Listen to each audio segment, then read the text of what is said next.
সাতটা বিষয় নিয়ে আমি আলোচনা করব ইনশাআল্লাহ তাআলা। এর প্রথম বিষয় হলো ঈদের সূচনা। এই দুনিয়ার মধ্যে আল্লাহ রাব্বুল আলামিন আমাদের জন্য বিধান দান করেছেন। আল্লাহ তাআলা আমাদের হিদায়াতের পথকে স্পষ্ট পরিষ্কার করে দিয়েছেন। আল্লাহ তাআলা আমাদেরকে আহ্বান করেন, ডাকেন কিসের দিকে? আল্লাহ পাক রব্বুল আলামিন কুরআনে হাকিমের সূরাতুল বাকারা সূরা নম্বর 2 আয়াত নম্বর 221 বলেছেন আল্লাহর আহ্বানটা আসলে কোন দিকে হয়। আল্লাহ রব্বুল আলামিন কুরআনুল কারীমের মধ্যে বলেন, ওয়াল্লাহু ইয়াদউ ইলাল জান্নাতি ওয়াল মাগফিরাতি বিইذনি। আল্লাহ রব্বুল আলামিন বলেন, আল্লাহ তাআলা তার হুকুমে জান্নাত এবং মাগফিরাত ক্ষমার দিকে আল্লাহ তাআলা আহ্বান করেন। আল্লাহর ডাক হলো এইটা যে আল্লাহ তাআলা আমাদের জন্য যা কিছু দিয়েছেন, যা বিধান দিয়েছেন, যেই সমস্ত পথকে দেখিয়েছেন, এই সকল পথ জান্নাত এবং আল্লাহর ক্ষমার দিকে আহ্বান করে। আল্লাহ তাআলা যেই সমস্ত বিধান আমাদেরকে দিয়েছেন তার মধ্যে একটা বিধানের নাম হলো নির্দিষ্ট 2টা দিনে ঈদ উদযাপন করা। নির্দিষ্ট 2টা দিনে ঈদকে উদযাপন করা। কিতাবের নাম আবু দাউদ, হাদিস নাম্বার 1134, 1134। আল্লাহ রাসূল সাল্লাল্লাহু আলাইহি ওয়াসাল্লাম সম্পর্কে বলা হয়েছে, কদিমা রাসূলুল্লাহ সাল্লাল্লাহু আলাইহি ওয়াসাল্লাম আল মাদিনা। আল্লাহ রাসূল তিনি মদিনায় আসলেন। ওয়ালাহুম ইয়াউমান ইয়ালআবুনা ফীহিমা। মদিনাবাসীদের 2টা নির্দিষ্ট দিন ছিল, যে 2টা নির্দিষ্ট দিনে তারা খেলাধুলা করত, আনন্দ উদযাপন করত।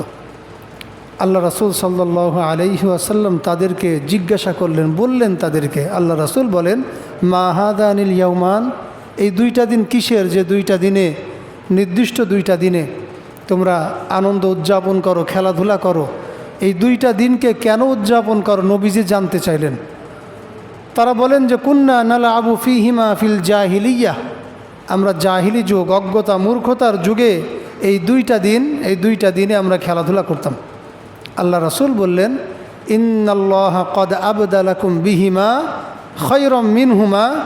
আল্লাহ রাব্বুল আলামিন তোমাদের জন্য 2টা দিন, মানে এই 2টা দিনকে পরিবর্তন করে ওই 2টা দিনের থেকে উত্তম 2টা দিন আল্লাহ তাআলা দান করেছেন। একটা দিন হলো ইয়াউমুল আজহা, আর একটা হলো যেটা ঈদুল ফিতর, আর কি আমাদের রোজার ঈদ। এই 2টা ঈদের দিন আল্লাহ তাআলা আমাদেরকে দান করেছেন। তাহলে ঈদ উদযাপন, ঈদকে পাওয়া, এটা কি মানুষের পক্ষ থেকে নাকি আল্লাহ তাআলার পক্ষ থেকে? আল্লাহর পক্ষ থেকে ঈদ পাওয়া না? তার মানে ঈদকে ঈদ হিসাবে পালন করলে আল্লাহর জান্নাতের পথ ধরে সামনের দিকে অগ্রসর হওয়া যায়। আল্লাহ রাব্বুল আলামিনের আহ্বানের সাথে সাথে পাশাপাশি আরেকজন এই দুনিয়া আখিরাত জমিনের মধ্যে সবচাইতে নিকৃষ্ট ইবলিস, তারও একটা আহ্বান আছে। তার আহ্বানটা কি? আল্লাহ তাআলা কোরআনের মধ্যে বলে আমাদেরকে সতর্ক করে দিয়েছেন। কোরআনুল কারীমের সূরাত ফাতির সূরা নম্বর 35 আয়াত নম্বর 6 আল্লাহ তাআলা বলেছেন, ইন্নাশ শাইতানা লাকুম আদুউন ফাত্তাখিযুহু আদুওয়া ইন্নামা ইয়াদউ হিজবাহু লিয়াকুনু মিন আসহাবিস সাঈর। আল্লাহ রাব্বুল আলামিন কুরআন মাজিদের মধ্যে বলেন, নিশ্চয় শয়তান তোমাদের শত্রু, সুতরাং তাকে শত্রু হিসাবেই গণ্য করো। সে তার দলবলকে ডাকে, তার কারণ হলো লিয়াকুনু মিন আসহাবিস সাঈর, যাতে তারা জাহান্নামবাসীদের অন্তর্ভুক্ত হয়ে যায়। আল্লাহ তাআলা কি বলেন? যে শয়তান তোমাদের শত্রু, সুতরাং শয়তানকে শত্রু হিসাবে তোমরা গণ্য করো।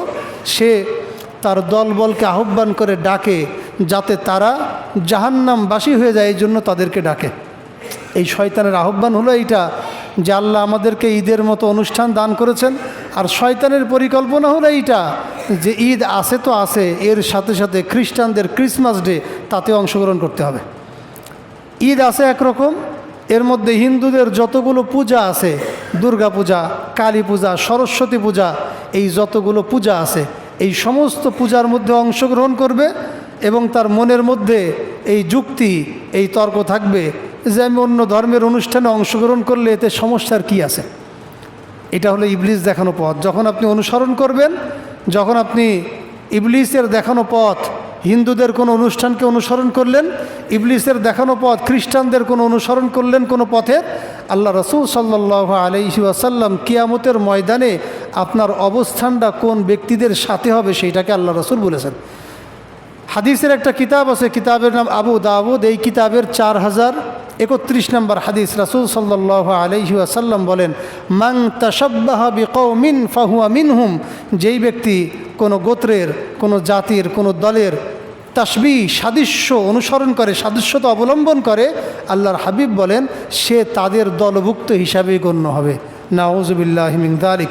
তাহলে যেই ব্যক্তি খ্রিস্টানদের অনুষ্ঠানে গেল, যেই ব্যক্তি হিন্দুদের অনুষ্ঠানে গেল, যেই ব্যক্তি বুদ্ধ পূর্ণিমায় যে তাদের সাথে শরিক হলো, কিয়ামতের দিন সেই ব্যক্তি মুসলমানদের দলভুক্ত হয়ে দাঁড়াতে পারবে?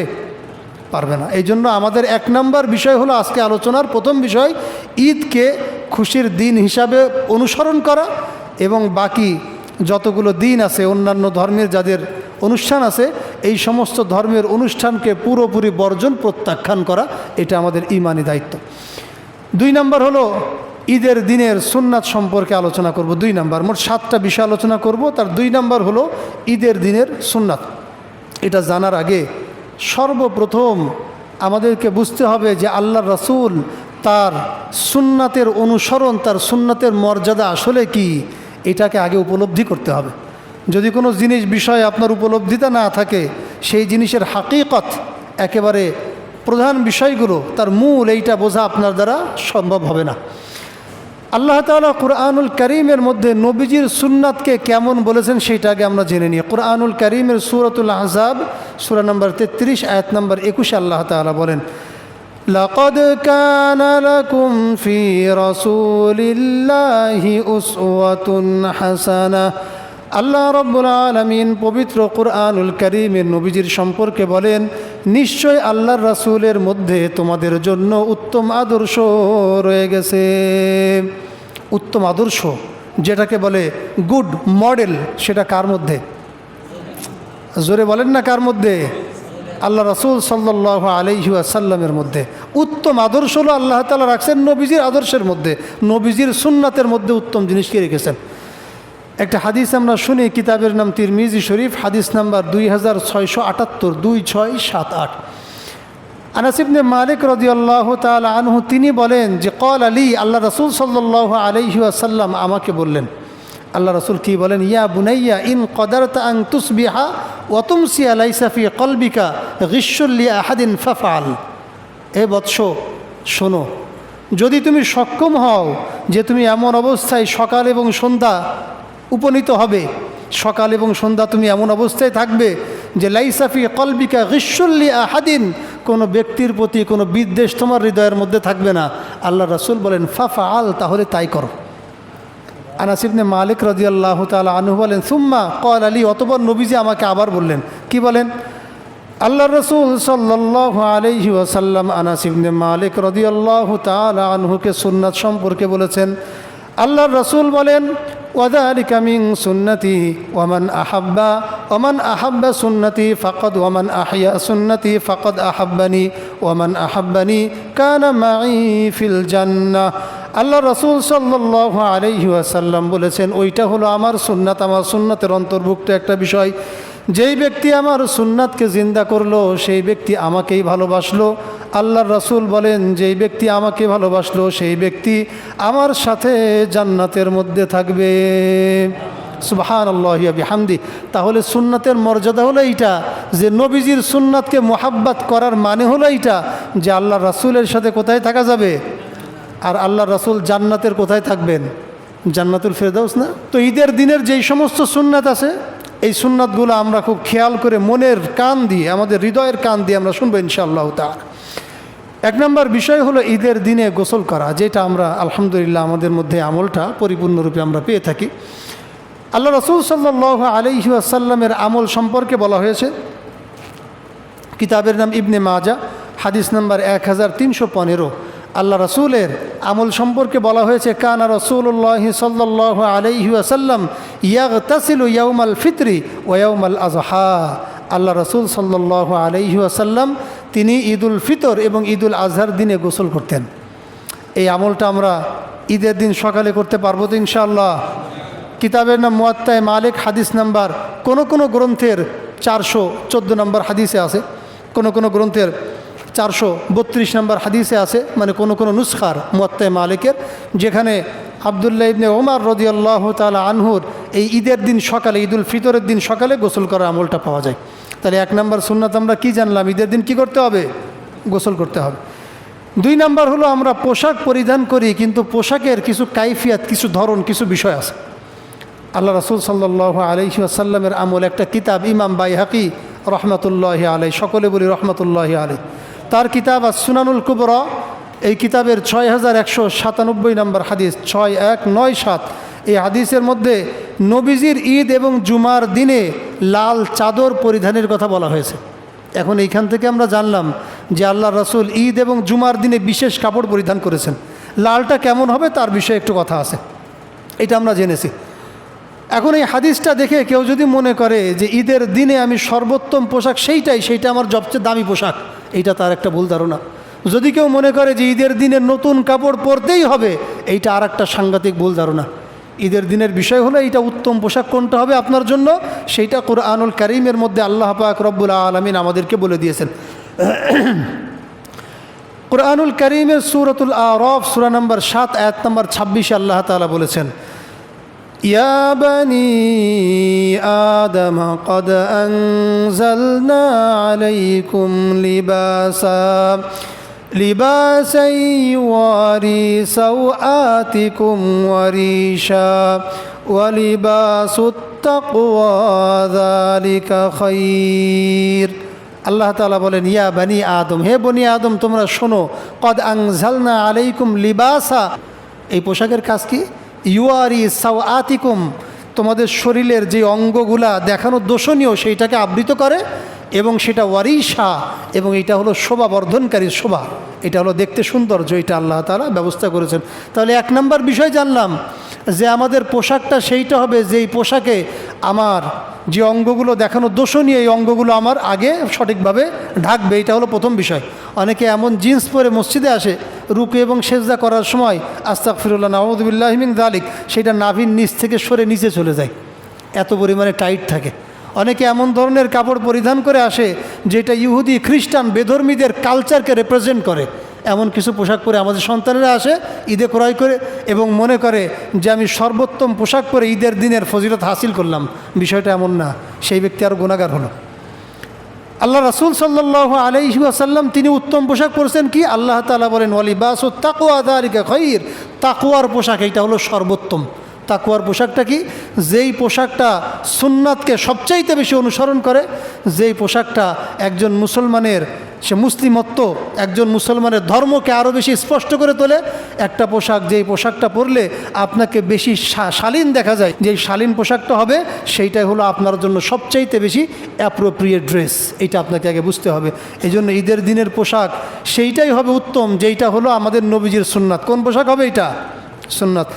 সুন্নাতের খেলাফ অথবা এমন কোনো পোশাক বেধর্মীদের সেইটা পরিধান করে ঈদের ফজিলাত আমার জন্য হাসিল হচ্ছে এইটা বিশ্বাস মনে করা, এটা কখনোই করা যাবে না। 3 নম্বর বিষয় হলো কিছু খাবার কিছু খাওয়া আবার পরে খাওয়া, এই 2টার বিষয়। এই কিতাবটা আমরা জানি, কিতাবের নাম তিরমিজি শরীফ, হাদিস নাম্বার 542। এই হাদিসের মধ্যে আল্লাহ রাসূল সাল্লাল্লাহু আলাইহি ওয়াসাল্লামের আমল সম্পর্কে বলা হয়েছে। কানান নবিয়্যু সাল্লাল্লাহু আলাইহি ওয়াসাল্লাম লা ইয়াখরুজু ইয়াউমাল ফিতরি হাত্তা ইয়াতাম, আল্লাহ রাসূল তিনি ঈদুল ফিতরের দিন কিছু না খেয়ে বের হতেন না। এটা কোন ঈদের দিন? আপনারা বলেন না কোন ঈদের দিন? ঈদুল ফিতরের দিন। আল্লাহ রাসূলের আরেকটা আমল কি? ওয়ালা ইয়াতামু ইয়াউমাল আযহা হাত্তা ইউসাল্লি, এবং ঈদুল আজহার নামাজ আদায় না করে আল্লাহ রাসূল কিছু খাইতেন না।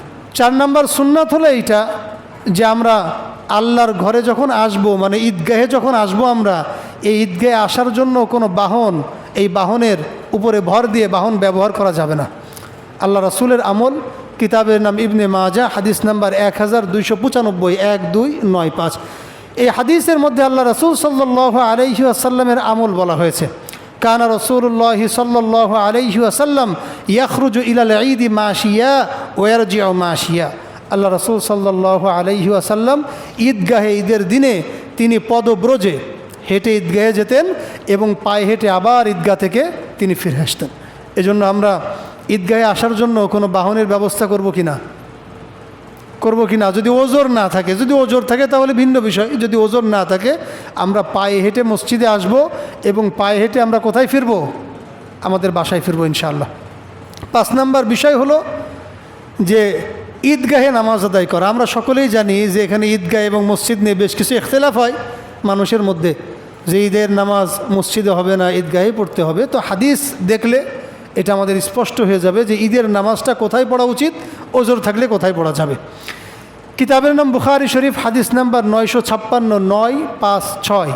এই হাদিসের মধ্যে বলা হয়েছে কানা রাসূলুল্লাহ সাল্লাল্লাহু আলাইহি ওয়াসাল্লাম ইয়াখরুজু ইয়াউমাল ফিতরি ওয়াল আযহা। তিনি আল্লাহ রাসূল সাল্লাল্লাহু আলাইহি ওয়াসাল্লাম ইয়াখরুজু ইয়াউমাল ফিতরি ওয়াল আযহা ইলাল মুসাল্লা। তিনি কি করতেন? ঈদের দিনে তিনি ঈদগাহে যেতেন, মানে ঈদের নামাজটি ঈদগাহে যেয়ে আদায় করতেন। তাহলে আল্লাহ রাসূলের আমল মসজিদে আদায় করা নাকি ঈদগাহে আদায় করা? এটাকে হাদিস থেকে আমরা বুঝলাম কিনা? এখন যদি কোনো ওজোর থাকে, ওজোর মানে এইটা বৃষ্টি কাদা, জায়গার ব্যবস্থা নেই, সংকুলন নেই, বিভিন্ন ওজোর মানুষের থাকতে পারে।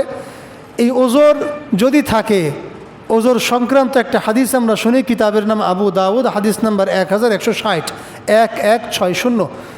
আল্লাহ রাসূল সাল্লাল্লাহু আলাইহি ওয়াসাল্লামের এক ঈদের আমল এইটা ছিল, বৃষ্টি হওয়ার কারণে আল্লাহর রাসূল সাল্লাল্লাহু আলাইহি ওয়াসাল্লামের সাহাবী বলেন ফাসাল্লা বিহিমুন নবিয়্যু সাল্লাল্লাহু আলাইহি ওয়াসাল্লাম সালাতাল ঈদ ফিল মসজিদ। বৃষ্টি হওয়ার কারণে ঈদগাহটা কাদা কাদা হয়ে যাওয়ার কারণে আল্লাহ রাসূল তার সাহাবীদেরকে নিয়ে ঈদের নামাজ মসজিদে আদায় করেছেন। তাহলে ওজোর থাকলে মসজিদে আদায় হবে কি না? হাদিস আছে যেহেতু, এজন্য এইসব বিষয় নিয়ে বেশি ঝামেলা করা, কিংবা অনেক সময় নেট থাকে না, ইন্টারনেটে হঠাৎ করে হুমজিক্যালি এমন এমন কিছু জিনিস আসে যেই জিনিস নিয়ে আমাদের বাংলাদেশে কঠিন গ্যাঞ্জাম ফাসাদ সৃষ্টি হয়ে যায়। এইটা করবেন না, আপনাদেরকে আলেমদের মুখী হতে হবে। কোরআন হাদিস বুঝতে গেলে আলেমদের বিকল্প আর কোনো জায়গা নেই, আপনাদেরকে আলেমদের কাছে যেতে হবে, এইটা মনে করে চলতে হবে। 6 নম্বর আমল হলো এইটা যে ঈদের দিনে আমরা মানুষকে যখন অভিবাদন জানাই তখন কি বলি? এই শব্দটা আপনাদের কাছ থেকে আমি শুনতে চাই। এটা জোরে বলতে হবে তো। ঈদের দিনে যখনই ঈদের চাঁদ ওঠে তখন থেকে একটা শব্দ খুব বেশি ফেসবুক, ইন্টারনেট এবং মানুষের মুখে চালু হয়, শব্দটা কি? ঈদ মোবারক। এটা হয় না? কিন্তু ঈদের দিনে যে অভিবাদন কোনটা ছিল সেইটা সাহাবীদের মাধ্যমে আমরা জানতে পারি যে আসলে ঈদের দিনে তাদের পরস্পরের যেই অভিবাদন ছিল কি ছিল। কিতাবের নাম ফাতহুল বারি, 2 নম্বর খণ্ড, 371 নম্বর পৃষ্ঠা। এই পৃষ্ঠায় আল্লাহ রাসূল তার সাহাবীদের, আল্লাহ রাসূলের সাহাবীদের আমল বলা হয়েছে। তারা ঈদের দিনে একে অপরের সাথে যখন সাক্ষাৎ করতেন, দেখা হতো, তারা বলতেন তাকাব্বালাল্লাহু মিন্না ওয়া মিনকা, আল্লাহ তাআলা আমাদের এবং আপনার নেক আমল সমূহ আল্লাহ তাআলা কবুল করে নেন। তাহলে আমাদের ঈদের দিনের অভিবাদনটা কি হবে? তাকাব্বালাল্লাহু, আমরা সবাই পড়ি তাকাব্বালাল্লাহু মিন্না মিন্না ওয়া মিনকা, তাকাব্বালাল্লাহু মিন্না ওয়া মিনকা। এই আমলটা আমরা করতে পারবো তো ইনশাআল্লাহ? আল্লাহ তাআলা তৌফিক দান করেন। যাদের লেখার দরকার লিখে নিতে পারেন, যাদের একটা মুখস্থর দরকার এখান থেকে ভিডিও হয় সেখান থেকে আপনারা মুখস্থ করে নিতে পারেন। এরপরে 7 নম্বর বিষয় হলো এইটা যে আমরা ঈদের দিনে যখন হেঁটে আসবো আল্লাহর ঘরে, হেঁটে যখন চলে আসব, তখন এই হাঁটবো এবং যাব, আমাদের রাস্তার ব্যবহার তো করতে হয়, রাস্তা ছাড়া তো হেঁটে আসা যাওয়া সম্ভব না। কিন্তু নবীজির আমলকে অনুসরণ করে চলা, এইটাই হলো মুসলমানের জন্য কাম্য। আল্লাহ রাসূল সাল্লাল্লাহু আলাইহি ওয়াসাল্লামের মুবারকপূর্ণ আমল সম্পর্কে বলা হয়েছে কিতাবের নাম বুখারী শরীফ, হাদিস নাম্বার 986 986। এই হাদিসের মধ্যে আল্লাহ রাসূলের আমল সম্পর্কে বলা হয়েছে কানান নবিয়্যু সাল্লাল্লাহু আলাইহি ওয়াসাল্লাম ইদা কানা ইয়াউমু ঈদ। আল্লাহ রাসূল সাল্লাল্লাহু আলাইহি ওয়াসাল্লামের আমল যখন ঈদের দিন হতো, মানে ঈদের দিনে আল্লাহ রাসূল কী করতেন? খালাফাত তরিক, তিনি রাস্তার ভিন্নতা করতেন। আপনি ঈদের দিনে এক রাস্তা দিয়ে আসবেন, যখন আল্লাহর ঘর থেকে ঈদগাহ থেকে নামাজ পড়ে চলে যাবেন আর এক রাস্তা দিয়ে আপনি বাসায় যাবেন। এটা কার সুন্নাত? আর জোরে বলেন না কার সুন্নাত? আল্লাহ রাসূলের সুন্নাত না? এই জন্য এই সুন্নাত আমল করতে পারবো তো ইনশাআল্লাহ? আচ্ছা, সুন্নাত সম্পর্কে আলোচনা করলাম। 3 নম্বর বিষয় কুরবানি করা। ওয়াজিব হওয়ার দলিল সম্পর্কে আমরা জেনে নিই। কোরআনুল করিমের সূরাতুল কাউসার সূরা নম্বর 108 আয়াত নম্বর 2 আল্লাহ তাআলা বলেন ফাসল্লি লিরাব্বিকা ওয়ানহার, যে আপনি আপনার প্রতিপালকের জন্য নামাজ আদায় করেন এবং তার জন্য আপনি কুরবানি করেন। তাহলে কুরবানি করার দলিল কোথায় আছে? সূরাতুল কাউসার, এটা কি হাদিসের ভিতরে নাকি কোরআনের ভিতরে? কোরআনের মধ্যে না? তাহলে কুরবানি করার আমলটা আল্লাহ তাআলা কোরআনে বলেছেন এটা ওয়াজিব সাব্যস্ত হয়েছে। এবার রাসূল সাল্লাল্লাহু আলাইহি ওয়াসাল্লামের ফেইলি আমলটা দেখব, রাসূলের কর্ম কাজটা কী ছিল। আল্লাহ রাসূল সাল্লাল্লাহু আলাইহি ওয়াসাল্লামের আমল সম্পর্কে বলা হয়েছে, কিতাবের নাম তিরমিজি শরীফ, হাদিস নাম্বার 1507 1507। এই হাদিসের মধ্যে আল্লাহ রাসূল সাল্লাল্লাহু আলাইহি ওয়াসাল্লামের আমল বলা হয়েছে, আকামা রাসূলুল্লাহি সাল্লাল্লাহু আলাইহি ওয়াসাল্লাম বিল মাদিনা 10 সিনিন। আল্লাহ রাসূল মদিনায় 10 বছর অবস্থান করেছেন। কয় বছর? দীর্ঘ 10 বছর ছিলেন না? 10 বছর থাকার পরে নবীজির ইন্তেকাল হয়ে গেছে। এই 10 বছরের মধ্যে ইউজাহি কুল্লা সানা, আল্লাহ রাসূল প্রত্যেক বছরে তিনি কুরবানি করেছেন। যে আমলটা আল্লাহ রাসূল প্রত্যেক বছরে করলেন, এই আমলটা কি সাধারণ কোনো আমল আপনাদের কাছে মনে হয় নাকি? এইবার নবীজির কওলি একটা হাদিস আমরা শুনি, যেই ব্যক্তি কুরবানি করে না সামর্থ্য থাকা অবস্থায়, সেই ব্যক্তির বিপক্ষে আমাদের নবীজি কি বলেছেন? কিতাবের নাম ইবনে মাজাহ, হাদিস নাম্বার 3123 3123। এই হাদিসের কিতাবের মধ্যে আল্লাহ রাসূলের কথা আছে। আল্লাহ রাসূল বলেন, মান কানা লাহু সাআতুন ওয়া লাম ইউযাহি ফালা ইয়াকরাবান্না মুসাল্লানা। নবীজি বলেন, যেই ব্যক্তির সামর্থ্য আছে, সামর্থ্য থাকা সত্ত্বেও যেই ব্যক্তি কুরবানি করলো না, যেই ব্যক্তির সামর্থ্য আছে কিন্তু কি করেনি? কুরবানি করেনি। আল্লাহ রাসূল বলেন, ফালা ইয়াকরাবান্না মুসাল্লানা, সে যেন আমার ঈদগাহের কাছে নিকটবর্তী সেই ব্যক্তি না হয়। আমরা নাউজুবিল্লাহ বলবো না? তাহলে যেই ব্যক্তির সামর্থ্য আছে সেই ব্যক্তি যদি কুরবানি, ঈদের কুরবানি না করে, আল্লাহ নবীজি বলছেন সে যেন আমাদের মুসল্লা ঈদগার ময়দানের ধারে কাছে যেন এই ব্যক্তি না আসে। তাহলে এই আমলটা কি ওয়াজিব না? আবশ্যক না? এটা আমাদের জন্য আবশ্যক। বাকি এই আবশ্যকটা কার জন্য, কখন, কিভাবে হবে, এর আমলটা আমরা জেনে নিই। কিতাবের নাম বাদাইউস সানায়ে, এই কিতাবের 5 নম্বর খণ্ড 63 নম্বর পৃষ্ঠা। আমাদের পিটিআই মসজিদের সম্মানিত ইমাম সাহেব, স্টেশন মাদ্রাসার গ্র্যান্ড মুফতি, যিনি আমার সম্মানিত ওস্তাদ মুফতি আব্দুর রহমান এজাজি সাহেব হুজুর হাফিজাহুল্লাহ তাআলা, তিনি একটা কুরবানি সম্পর্কে একটা কিতাব তিনি লিখেছেন। কিতাবের নাম হলো আহকামে কুরবানি, দলিল সহ কুরবানির বিধিবিধান যা আছে, এটা আমাদের সম্মানিত ওস্তাদ গ্র্যান্ড মুফতি সাহেব তিনি লিখেছেন। এই কিতাবের 39 নম্বর পৃষ্ঠায় বলা হয়েছে, কি বলা হয়েছে, যে একজন ব্যক্তির 10 জিলহজ, জিলহজের 10 তারিখ ফজরের থেকে নিয়ে 12 জিলহজ মাগরিব পর্যন্ত যেই ব্যক্তির কাছে যেই মানে নিজের আবশ্যকীয় যে জিনিস, নিজের আবশ্যক মানে নিজের একেবারে অত্যাধিক প্রয়োজনীয় যে সমস্ত আসবাবপত্র আছে, এই সমস্ত প্রয়োজনের ব্যতি রেখে যদি কারোর কাছে জাকাত ফরজ হওয়ার মতো অর্থ সম্পদ তার কাছে থাকে, চলে আসে এই 3 দিনের ভিতরে থাকলেও অথবা চলে আসলেও তার জন্য কুরবানি করা ওয়াজিব হয়ে যায়। ঠিক আছে না? অতিরিক্ত গাড়ি, অতিরিক্ত আসবাবপত্র, দামি দামি জিনিস, এই সব কিছু ধরে যেই ব্যক্তির কাছে থাকবে সেই ব্যক্তির জন্য কুরবানি করা ওয়াজিব হয়ে যাবে। এজন্য যাদের সামর্থ্য আছে তারা আমরা সকলে কুরবানি করতে রাজি আছি তো ইনশাআল্লাহ? আল্লাহ তাআলা আমাদেরকে তৌফিক দান করুক। 4 number, it is the most important point, এটা সবচাইতে গুরুত্বপূর্ণ বিষয়। বিষয়টার নাম হলো ইখলাস। ইখলাস ছাড়া কোনো আমল আল্লাহ তাআলার কাছে গ্রহণযোগ্য কখনো হয় না। তাকওয়া থাকতে হয়। আপনি কুরবানি করলেন, কিন্তু আপনার কুরবানি করার পেছনে যদি আল্লাহ তাআলার সন্তুষ্টি তাকওয়া না থাকে, অন্য কোনো উদ্দেশ্য থাকে, আপনার কুরবানিকে আল্লাহ রাব্বুল আলামিন গ্রহণ করবেন না। কুরআনুল কারীমের সূরাতুল হজ সূরা নম্বর 22 আয়াত নম্বর 37 আল্লাহ তাআলা বলেন, লা ইয়ানালাল্লাহু লুহুমুহা ওয়ালা দিমাউহা ওয়ালাকিন ইয়ানালুহুত তাকওয়া মিনকুম। আল্লাহ রাব্বুল আলামিন পবিত্র কুরআনুল কারীমের মধ্যে বলেছেন, আল্লাহ রাব্বুল আলামিনের কাছে তোমাদের কুরবানির জন্তুর গোশত অথবা রক্ত আল্লাহর কাছে পৌঁছে না। আল্লাহ রাব্বুল আলামিনের কাছে যা পৌঁছায় তা হলো তোমাদের তাকওয়া। আল্লাহ রাব্বুল আলামিনের কাছেই শুধু পৌঁছায়। আল্লাহর কাছে পৌঁছায়টা কি? তাকওয়া। ওয়ালাকিন ইয়ানালুহুত তাকওয়া মিনকুম, তোমাদের তাকওয়া আল্লাহ রাব্বুল আলামিনের কাছে পৌঁছে। কোনো ব্যক্তির মনে যদি এইটা থাকে যে আমি কুরবানি এই কারণে করলাম গোশত খাওয়ার জন্য, কোনো ব্যক্তি যদি মনের মধ্যে চিন্তা করে যে আমি কুরবানি এই কারণে করলাম যে এই কুরবানির মাধ্যমে এলাকায় সুনাম অর্জন করার জন্য একটা বিরাট সাইজের গরু কিনলাম, তাহলে তার তাকওয়া না থাকার কারণে আল্লাহ তাআলার কাছে তার কুরবানি কবুল তো হবেই না, বরঞ্চ সে আরও বেশি গুনাহগার হয়ে যাবে। এজন্য সর্বপ্রথম আমাদেরকে আমাদের ইখলাসটা, আমাদের তাকওয়াটাকে পরিশুদ্ধ করতে হবে এবং নিয়তটা খালেস করতে হবে যে আমি কার জন্য কেন এই ইবাদতটা করছি। আল্লাহ রসুলের হাদিস, বুখারী শরীফের 1 নম্বর হাদিস, প্রথম হাদিস, নবীজি বলেছেন ইন্নামাল আমালু বিন্নিয়াত, যাবতীয় সব কাজ, আমালুন বহুবচন, ইন্নামাল আমাল, আমাল বহুবচন, সমস্ত কর্ম নিয়ত করে নিয়তের পরে। মানে আপনি নিয়ত যা করবেন আল্লাহর কাছে আপনার কবুলিয়াত আপনার সেইভাবে হবে।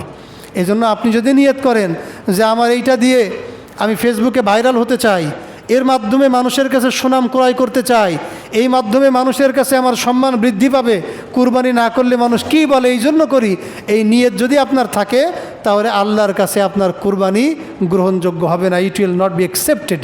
এটা কখনোই আল্লাহর কাছে কি হবে না? গ্রহণযোগ্য আল্লাহর কাছে হবে না। হাদিসের কিতাবের নাম মুসলিম শরীফ, হাদিস নাম্বার 2564, 2564।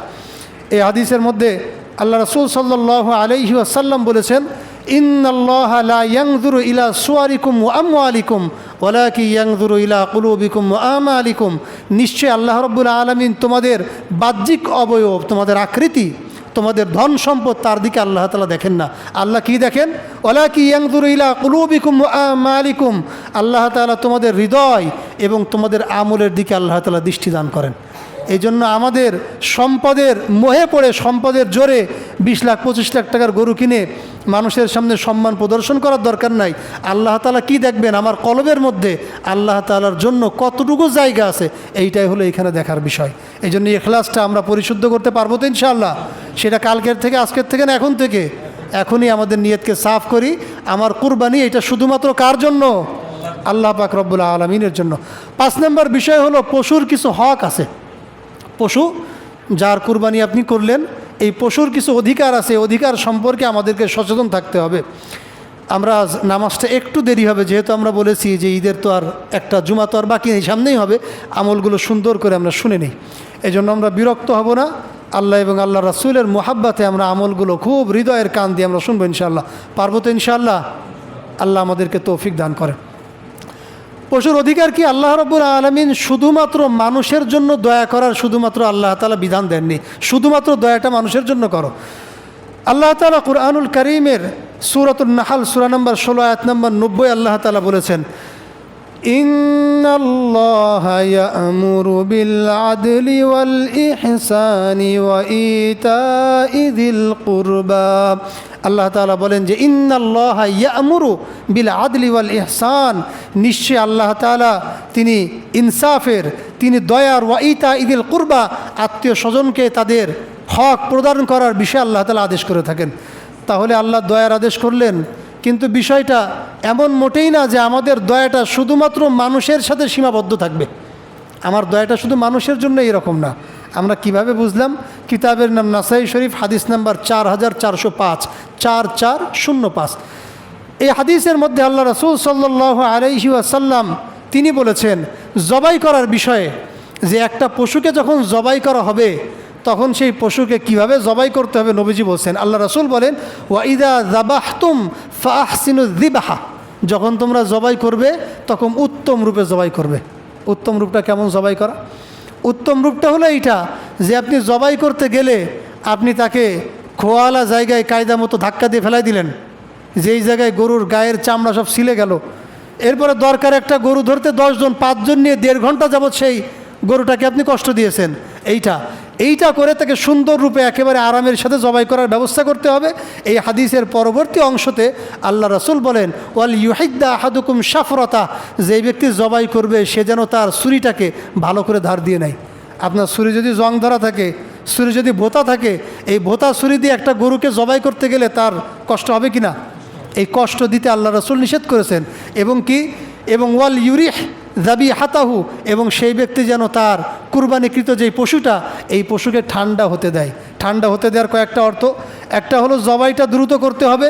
2 নম্বর বিষয়, তার পরিপূর্ণ রক্ত প্রবাহিত শেষ না হওয়া পর্যন্ত জান থাকা অবস্থায় তার শরীরের চামড়াগুলো কষানো যাবে না।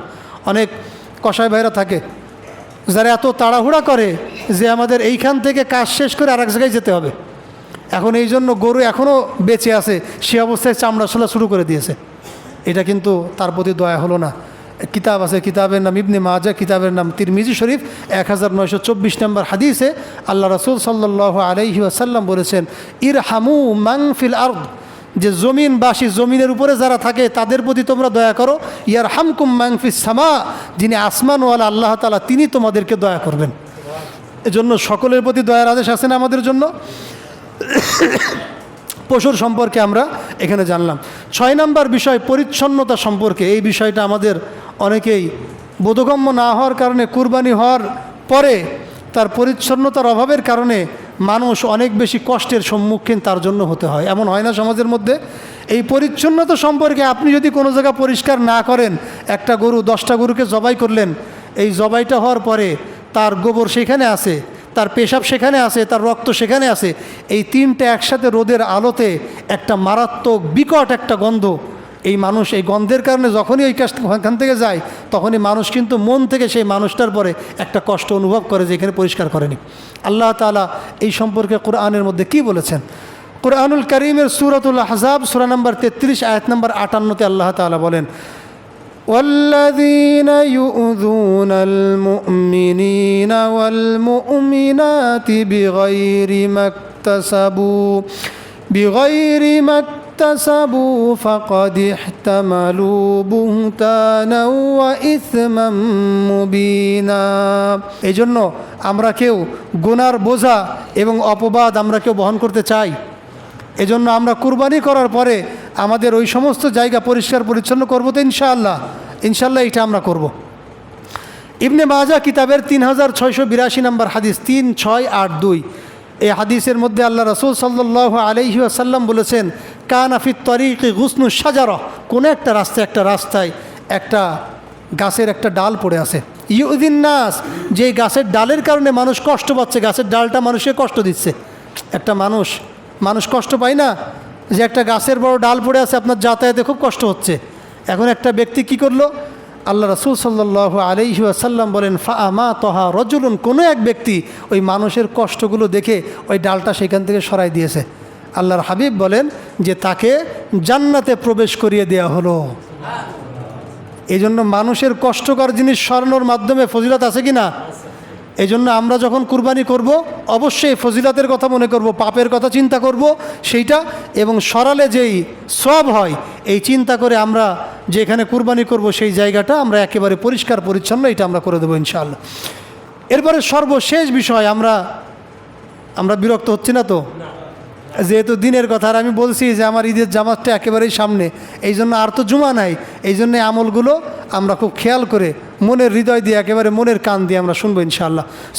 7 নম্বর বিষয় হলো দান করা সম্পর্কে। আল্লাহ রাব্বুল আলামিন কুরবানিকে আমাদের জন্য ওয়াজিব করেছেন এবং কুরবানির পশুকে জবাই দেওয়ার সময় বিসমিল্লাহকে আমাদের জন্য ফরজ করেছেন, যা সূরাতুল হজ সূরা নম্বর 22 আয়াত নম্বর 36-এ আছে। এবং এই কুরবানির পশুর যে গোশত কে কে খেতে পারবে, আল্লাহ তাআলা সেই বিধান কোরআনের মাধ্যমে আমাদেরকে জানিয়েছেন। কোরআনুল কারীমের সূরাতুল হজ সূরা নম্বর 22 আয়াত নম্বর 36 আল্লাহ তাআলা বলেছেন, ফাকুলু মিনহা ওয়া আতঈমুল কানিআ ওয়াল মুতার। আল্লাহ তাআলা বলেন যে ফাকুলু মিনহা, যে কুরবানি দিয়েছো, যারা কুরবানি দিলা, এই কুরবানির পশুর গোশত থেকে তোমরা ভক্ষণ করো, খাও। এবং ওয়া আতঈমুল কানিআ ওয়াল মুতার, কানি হলো সেই ব্যক্তি যার অভাব আছে কিন্তু মানুষের কাছে চায় না, অভাবগ্রস্ত কিন্তু মানুষের কাছে চায় না, হাত পাতে না। আল মুতার, যেই ব্যক্তি নিজের অভাবের কথা মানুষের কাছে স্পষ্ট করে বলে দেয়। আল্লাহ তাআলা বলেন এই 2 প্রকার মানুষকে ওয়াতঈমু, তার থেকে খাওয়া মানে তাদেরকে দান করো, তাদেরকে দাও। এই জন্য অভাবগ্রস্ত যারা চায় না, সমাজের মধ্যে আমরা অনেকেই জানি যে মানুষটা একটু অভাবের মধ্যে আছে, এইটা বুঝে তার বাসায় আমরা জিনিসটা পৌঁছে দেওয়া, যারা চায় তাদেরকে আমরা দিব। সূরাতুল হজ সূরা নম্বর 22 আয়াত নম্বর 28-এ আল্লাহ রাব্বুল আলামিন বলেন, ফাকুলু মিনহা ওয়া আতঈমুল বাঈসাল ফাকির, এর থেকে তোমরা নিজেরা খাও এবং যারা দুস্থ অভাবগ্রস্ত তাদেরকেও এর থেকে তোমরা দাও। তাহলে এই কাজগুলো আমরা সমাজে করে থাকি কি না? কুরবানির পশুর যে গোশত সেটা আপনারা দেন না? এত আসতে বললেন যে টিবি ক্লিনিক মুছিয়ে দেওয়া হয় না, এখানে আপনারা দেন কি না? এখান থেকে আপনারা এখান থেকে দেন। কিন্তু এইখান থেকে দিতে গেলে কিছু বিষয় আমাদেরকে খেয়াল রাখতে হবে, যে বিষয়টা খেয়াল না রাখলে আপনার দানের পরিবর্তে আপনার আমলনামায় গুনার বোঝা চলে আসতে পারে মানে আসবে। কুরআনুল কারীমের সূরাতুল বাকারা সূরা নম্বর 2 আয়াত নম্বর 264 তে আল্লাহ তাআলা বলেছেন, ইয়া আইয়ুহাল্লাযীনা আমানু লা তুবতিলু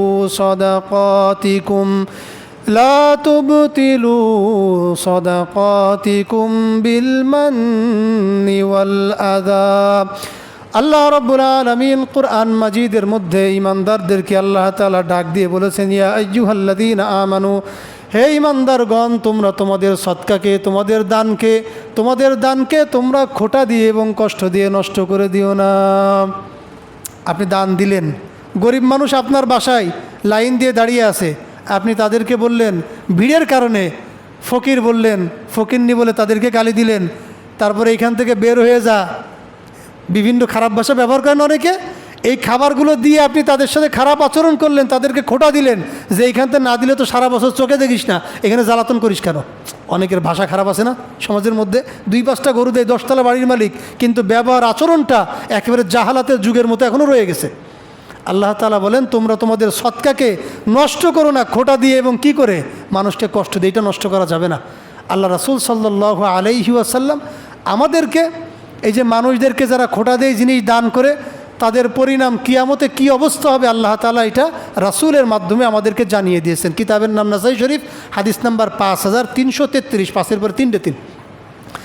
এই হাদিসের মধ্যে আল্লাহ রাসূল বলেন, সালাসাতুন লা ইউকাল্লিমুহুমুল্লাহু আযজা ওয়া জাল্লা ইয়াউমাল কিয়ামাহ, 3 প্রকারের মানুষ, যেই 3 প্রকারের মানুষের সাথে আল্লাহ রাব্বুল আলামিন জাল্লা ওয়া আলা তিনি কিয়ামতের ময়দানে তাদের সাথে কথা বলবেন না। নাউজুবিল্লাহ বলবেন না? আপনারা এইরকম হতে চান কি না? আমরা চাই না। সুন্দর করে খেয়াল করে হৃদয়ের কান দিয়ে শুনবেন। ওয়ালা ইউজাক্কিহিম ওয়ালাহুম আযাবুন আলীম, আল্লাহ তাআলা তাদেরকে পরিশুদ্ধ করবেন না। আমরা সকলে বলি নাউজুবিল্লাহ। ওয়ালাহুম আযাবুন আলীম, এবং তাদের জন্য আছে যন্ত্রণাদায়ক শাস্তি। আলীম মানে যন্ত্রণাদায়ক শাস্তি আছে 3 প্রকার মানুষের জন্য। এই 3 প্রকারের মানুষের প্রথম প্রকার নবীজি বলেন, আল মান্নানু বিমা আতা, ওই ব্যক্তি যেই ব্যক্তি দান করার পরে খোঁটা দেয়। আপনি দিলেন আবার মানুষটাকে খোঁটাও দিলেন, আল্লাহ রাব্বুল আলামিন কিয়ামতের দিন আপনার সাথে কিন্তু কথা বলবেন না, আপনাকে পবিত্র করবেন না, এবং আল্লাহ রাব্বুল আলামিন আপনার জন্য কঠিন যন্ত্রণাদায়ক শাস্তি রেখেছেন। এর শাস্তির মধ্যে আমরা পড়তে চাই কেউ, এই জন্য দান করে খোঁটা দেওয়া যাবে না।